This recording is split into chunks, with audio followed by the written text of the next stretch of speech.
Bismillahirrahmanirrahim. Assalamualaikum warahmatullahi wabarakatuh. Semua teman-teman yang saya hormati, ini melanjutkan keterangan dari video sebelumnya. Bismillahirrahmanirrahim. Kitab Safinatun Najah ini penyusunnya adalah Syekh Salim bin Sumer Al-Hadrami, yang mana beliau asalnya dari Hadramaut Yaman dan tinggal di Jakarta. Beliau menyusun kitab Safinatun Najah ini. Dan kitab Safinatun Najah ini diawali dengan membaca basmalah karena beliau mengikuti kepada kitab-kitab yang diturunkan oleh Allah Subhanahu wa taala ke dunia ini atau ke bumi ini. Kitab yang diturunkan oleh Allah ke para nabi-nabi yang telah dipilih, jumlah keseluruhannya adalah 104. Yang 100 berupa suhuf dan yang 4 berupa kitab. Lalu yang 100 berupa suhuf itu 60 diberikan kepada Nabi Sis,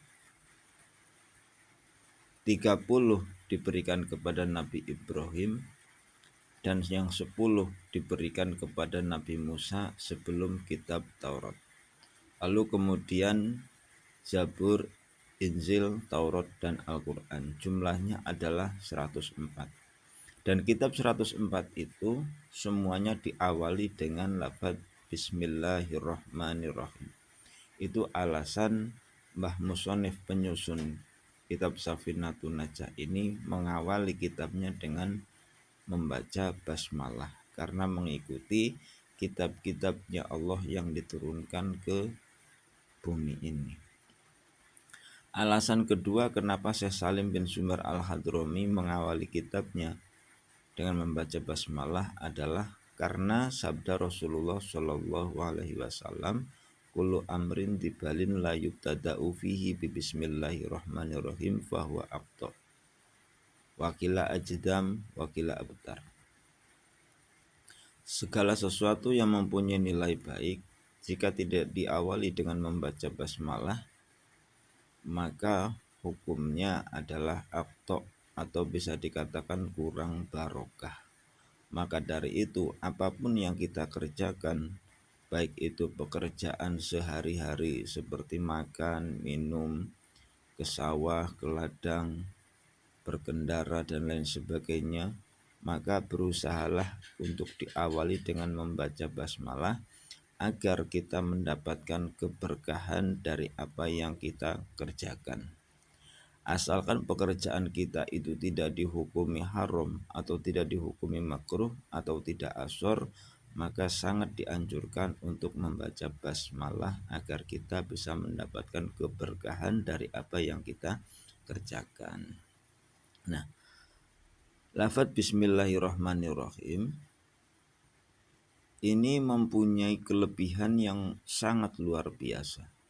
Salah satunya adalah ketika ada seorang muslimah mempunyai suami seorang fasik, dan suaminya ini merasa kaget, atau bisa dikatakan kalau orang Jawa mengatakan itu gumun.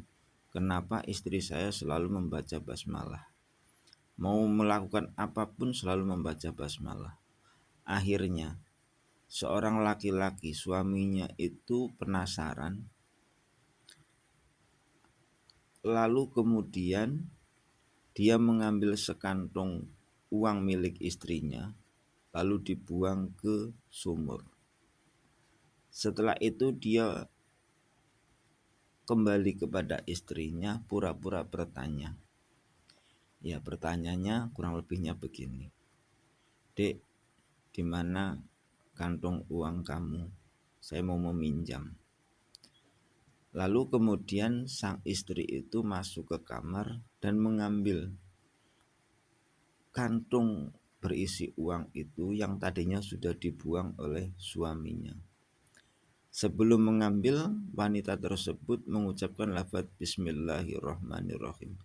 Kemudian Allah Subhanahu wa taala mengutus kepada malaikat Jibril untuk mengambil kantung uang yang dimasukkan ke dalam sumur oleh suaminya yang fasik tadi. Diletakkan di tempat yang biasanya untuk menyimpan kantung tersebut. Akhirnya wanita itu memberikan kantong yang berisi uang kepada suaminya. Nah, sejak kejadian itu, maka suaminya itu bertobat dengan tobatan nasuha. Nah, itulah salah satu keajaiban dari lafaz Bismillahirrahmanirrahim. Dalam keterangan lain ada juga yang mengatakan bahwa barang siapa yang membaca Bismillahirrahmanirrahim, maka setan akan pergi. Ketakutan ketika mendengar lafaz tersebut dibacakan. Setan yang datang dari depan, dari belakang, dari samping kanan dan kiri, maka setan tersebut ketika dibacakan bismillah, setan tersebut akan pergi sejauh-jauhnya. Nah, terus keajaiban lafaz bismillahirrahmanirrahim yaitu ketika seorang yang beriman akan menjelang tidurnya, beliau membaca bismillahirrahmanirrahim sebanyak 21 kali, maka dia akan terjaga di malam tersebut dari gangguan setan dan dia akan aman dari yang namanya mati kaget. Mati kaget itu seperti contoh mati terkena sihir, santet, guna-guna, dan lain sebagainya. Dan insya Allah juga rumahnya aman dari yang namanya maling. Itulah salah satu keajaiban dari lafaz Bismillahirrahmanirrahim. Nah, yang jadi pertanyaan, Bismillahirrahmanirrahim itu kan artinya dengan menyebut asma Allah.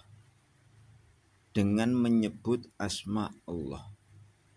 Ismun itu artinya adalah nama. Yang seharusnya hurufnya adalah alif sin mim, ismun.